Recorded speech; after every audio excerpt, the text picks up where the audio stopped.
서울 창업허브와 함께하는 성공창업 준비 매뉴얼 교육과정 45회차를 시작하겠습니다.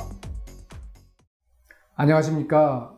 이 시간에는 성공한 창업자 이야기, 다시 말하면 정부 자금을 활용해서 스타트업을 하신 제이플 에너지의 박광시 대표님을 모시고 다양한 얘기를 하고자 합니다.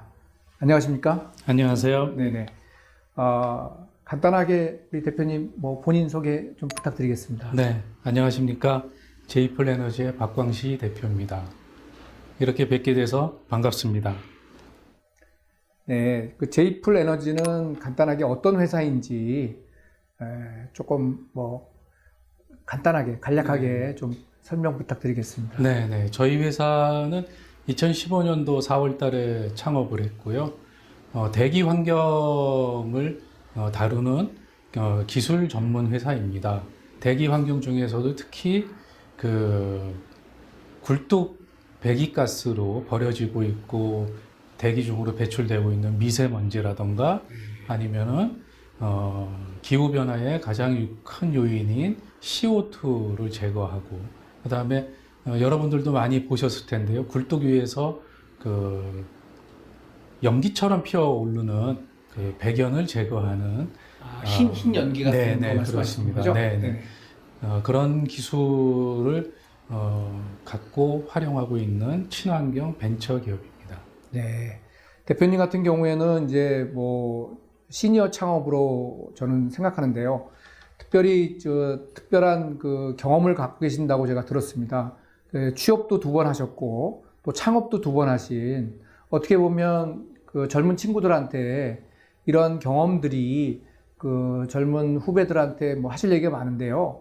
어떻게 하다가 이게 2번의 취업과 2번의 창업을 하게 되셨는지 그런 것들이 되게 궁금합니다. 우리 한번 말씀 부탁드리겠습니다. 네, 저는 기술 창업을 했지만, 기술 창업하면 여러분들도 그렇고 우리 홍 교수님도 그러시겠지만 보통 공대 쪽 공학 계열을 그렇죠. 전공한 네. 사람들이 기술 창업을 한다라는 그런 관념을 가지고 있습니다. 하지만 저는 학부에서는 전 신학을 전공했고요. 대학원에서는 행정학을 전공한 문과 출신입니다. 그리고 초창기에 회사에 취업을 했을 때는 금경이라고 하는 의류 사업을 하고 있는 그렇군요.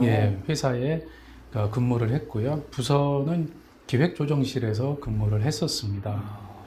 그러다가 이제 IMF를 맞으면서 회사가 부도나고 회사가 상장 폐지되고 법인 청산된 이후에 저의 첫 창업을 시작하게 되었습니다. 그렇군요. 네. 그 첫 창업은 어떤 아이템으로 하셨습니까?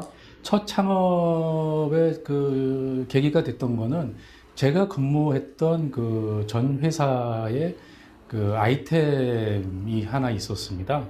마루 바닥재. 그 아이템이 있었는데 그 아이템을 담당을 제가 했었는데 그거를 더욱더 발전시켜서 이제 창업을 하게 됐고요.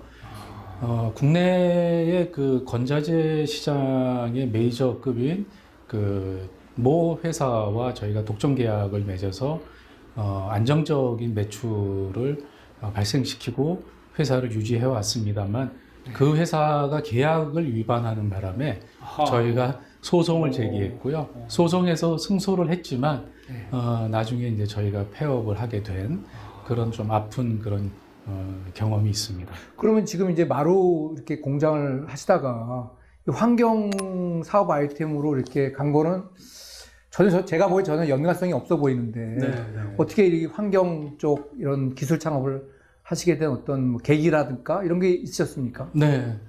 환경 쪽에 처음 접해본 동기가 저의 지인 친구 중에 모 대학의 환경 쪽의 교수로 있는 친구가 있었습니다. 근데 이제 그 친구가 벤처 기업을 하나 운영하고 있었는데요. 그 친구가 이제 현재 교수다 보니까 학교와 회사를 다 이제 맡아서 운영하기가 어려워서 회사 쪽의 운영을 이제 제가 맡아서 하게 되는 계기가 되어서 그 회사는 환경 플랜트, 지금 조금 더 말씀드리면은 그 수처리 쪽, 수처리 쪽에 그 공법을 가지고 있는 그런 기자재 회사였습니다. 네. 그런 관계로 이제 이런 환경 플랜트의 경험을 이제 네. 하게 되었습니다. 그렇군요. 근데 그러다가 이 환경 저감 정체라는 사업 아이템으로 이렇게 하시게 된 어떤 또 다른 그 뭔가가 있었나요? 모멘텀 같은 게 있었나요? 네, 아무래도 네. 환경 플랜트, 수처리 쪽 플랜트의 회사에 있다가 제가 그 사장으로서 영업을 하고 운영을 하다 보니 환경 쪽에 대한 관심을 많이 갖게 되었습니다. 그렇군요. 예, 근데 제가 이제 쭉 영업을 하고 이제 다니면서 보니까 수처리 쪽에는 국내의 기술도 상당한 수준에 네네. 그 도달해 있다라는 걸 알게 되었습니다. 네. 그러다가 이제 미세먼지가 굉장히 극심해지면서 그렇죠. 중국들 뭐 이런 분들 네네네 때문에. 그렇습니다. 그래서 대기 환경이 큰 이슈가 되는 그 시점에 대기 쪽의 기술들을 좀 접해봤는데 국내의 기술들이 많이 부족하다라는 것을 알게 되었습니다. 네, 그래서 이제 대기 환경 쪽의 기술을 개발을 해야 되겠다라는 생각을 가지고 개발하게 되었습니다. 그러면 구체적으로 창업 아이템을 조금 더 깊이 있게 설명해 주신다면 구체적으로 어떤 내용을 담고 있는 건가요? 네, 제가 그 개발한 기술은 화석 연료를 사용하는 그 모든 보일러에서 발생되는 그 배기가스를 처리하는 기술입니다. 화석 연료라고 하는 것은 또 화석 석탄, 네. 뭐 석유, 네. 천연가스, 네. 그런 거가 되겠네요. 네. 네. 그러니까 지금 교수님 말씀해 주셨던 그런 거 포함해서 그 다음에 그 요새 한참 그 많이 나왔던 그 바이오 SRF, 네. 그 다음에 바이오 매스, 네. 그 다음에 그 연료전지 쪽에서 나오는 배견이라던가 아까 말씀드렸던 신연기 같은 배견 이런 것들이 그 발생되는 현장에는 지금 여러분도 다 아시겠지만 대기 오염 방지 설비들이 다 설치가 되어 있습니다. 그렇죠. 예. 그런데 그 대기 오염 방지 설비들은 그 배기가스에 포함되어 있는 아주 고농도, 그다음에 먼지의 입자도 큰 이런 그 고농도 그 오염 물질들을 처리하는 설비들입니다. 그런데 이런 처리 설비들을 거쳐서 그 굴뚝을 통해서 대기 중으로 배출되고 있는 이 배기가스가 지금 현재 그 문제가 되고 있는 그 미세먼지, 그 다음에 그 온실가스의 직접적인 영향을 주는 주범입니다. 그런데 그 저희가 이제 기술을 개발한 그 내용은 이런 그 고농도 먼지 그 처리 장치들을 통과해서 나가는 배기가스를 저희 설비에서 재처리해서 배기가스를 한 번 더 처리해서 깨끗하게 처리해서 대기 중으로 내보내는 그런 그 기술입니다. 근데 기존에도 환경 설비가 이렇게 있었는데 지금 제이플 에너지의 그 환경 설비하고 기존의 설비하고 차이점이라든지 뭐 그런 차별화점 포인트는 뭐가 되겠습니까? 우선 그 기능의 차이가 있습니다.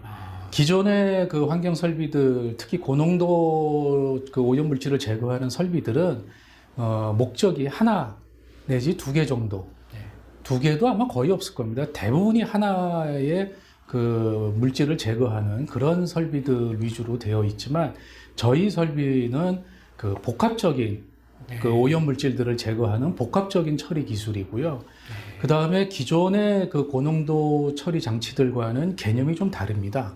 그래서 저희 설비는 하나의 설비에서 복합적인 그 오염 물질을 제거하는 복합 처리 장치입니다. 그러니까 한 개의 장치만 설치를 하면 뭐 매연도 제거하고 SO2도 제거하고 배견도 제거하고 폐 연료도 뭐 회수하고 이렇게 하나의 장치로 여러 개를 다 할 수 있는 그런 장치로 보여지네요. 맞나요? 맞습니다. 그러니까 기존의 고농도 처리 장치는 하나의 목적을 가지고 있는 하나의 기능 처리 장치인데 저희는 그 굴뚝을 통해서 대기 중으로 배출되고 있는 아주 미세한 그 미세먼지와 네. 그 다음에 그 배기가스에 포함되어 있는 그 CO2, 네네. CO2가 그 온실가스의 주범이지 않겠습니까? 네네. 그래서 그 기후변화 대응하기 위한 그 CO2 제거, 그 다음에 그 말씀해 주셨던 그 미세먼지의 주범 중에 하나인 SO2, 그리고 이제 그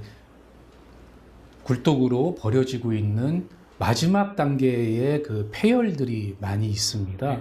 그래서 그 폐열을 제거해서 그 폐열을 재활용하는 그런 복합 기능을 가지고 있는 그럼 기술. 이제 고객 입장에서 보면 내가 예를 들어서 미세먼지를 제거하려면 미세먼지 제거 장치 하나 달고, 이런 CO2 뭐 회수하는 CO2 관련된 장비 하나 달고, 뭐 배견 처리한다면 배견 처리 장치도 하나 달고, 이렇게 이제 여러 개를 달아야 되는데, 대표님이 그 개발하신 그 장치는 이걸 이렇게 개별적으로 회수하는 집중 장치에 다는 게 아니라 우리 제품 하나만 달면 이런 것들을 굳이 여러 개 달 필요 없이 하나로 다 해결된다, 그런 말씀이시죠? 그렇습니다. 아, 예.